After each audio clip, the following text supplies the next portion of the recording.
Hello, everybody, and welcome back to another daily devotion here at Woodlawn Christian Church. I am Pastor Roy Carlin, and we do these devotions every weekday, Monday through Friday. So if you enjoy this, take a look around, and if you like it all, like and subscribe. We'd love to have you here more often. Today we are recording this devotion for broadcast on the morning of Tuesday, May 10th of 2022. We're working our way through the Gospel of Matthew. We are in the 13th chapter. Today we want to talk about the verses 18 to 23. The parable of the sower explained. But before we can do that, we need to reread the parable of the sower, which we talked about on Friday. So let's we'll skip the first two verses of what we looked at on Friday. We need to just look at verses 3 to 9, which rereads the parable of the sower so that we can know what we're talking about here as we explain it. You know what I mean? So let's look at that and then we'll read our verses for today. So this is chapter 13, verses 3 to 9 in Matthew's Gospel. And he told them many things in parables, saying, Listen, a sower went out to sow. And as he sowed, some seeds fell on the path, and the birds came and ate them up. Other seeds fell on rocky ground, where they did not have much soil, and they sprang up quickly, since they had no depth of soil. But when the sun rose, they were scorched, and since they had no root, they withered away. Other seeds fell among thorns, and the thorns grew up and choked them. Other seeds fell on good soil and brought forth grain, some a hundredfold, some 60, some 30. Let anyone with ears listen. Okay, and that is what we are explaining today. So let's look at verses 18 to 23 now, shall we? Hear then the parable of the sower. When anyone hears the word of the kingdom and does not understand it, the evil one comes and snatches away what is sown in the heart. This is what was sown on the path. As for what was sown on rocky soil, this is the one who hears the word and immediately receives it with joy. Yet such a person has no root, but endures only for a while, and when trouble or persecution arises on account of the word, that person immediately falls away. As for what was sown among thorns, this is the one who hears the word, but the cares of the world and the lure of wealth choke the word, and it yields nothing.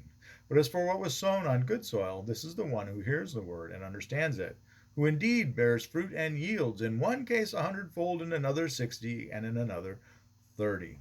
Okay, so the birds, the seed that is sown on the path, the birds, the evil one, Satan, comes along and sees that before there's any chance for it to even root, and it doesn't have a chance to root because the heart doesn't perceive, it doesn't really accept it.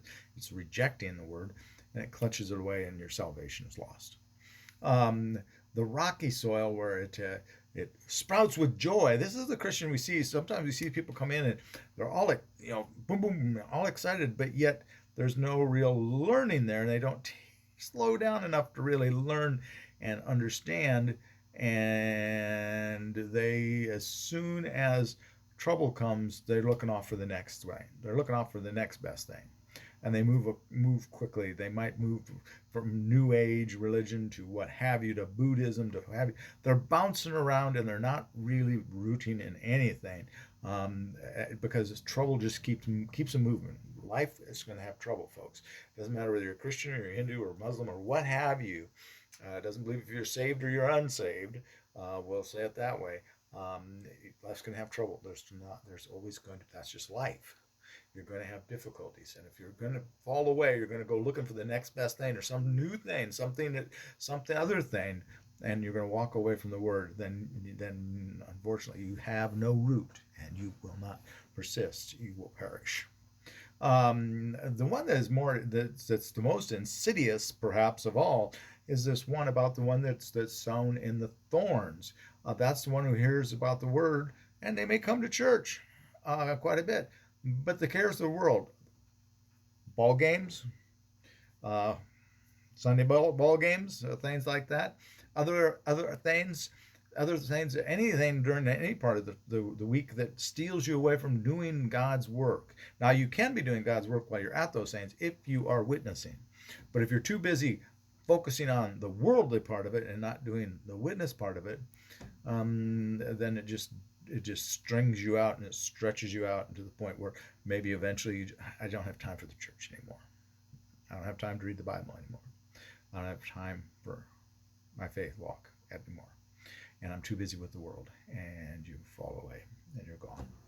And you perish again.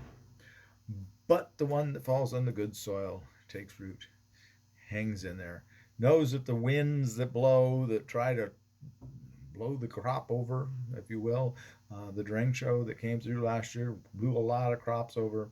That would be the world trying to blow through, and but yet you are deeply rooted, and some of those crops bounced back remarkably well because of the way the soil was and the way they were, where they were at. You want to be those crops that bounce back, not those ones that got blown over. Uh, so that's really what the meaning of the parable of the sower is. And as I mentioned the other day, the big thing about it was we talked about on Friday, when we're casting seeds, we're not to be judging what the soil is like. Oh, they're not going to. They're just going to be a flash in the pan kind of a Christian.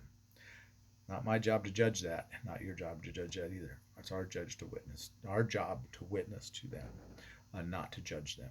All right. With that, I'm going to let you go for today. Please have a blessed day, and please, please, please be a blessing to someone today. If you do enjoy these devotions, if they help you in any way, leave a nice comment. Please be kind, or like and share and subscribe. We'd love to again have you here more often. God bless you all, and take care. Have a great day. Bye bye.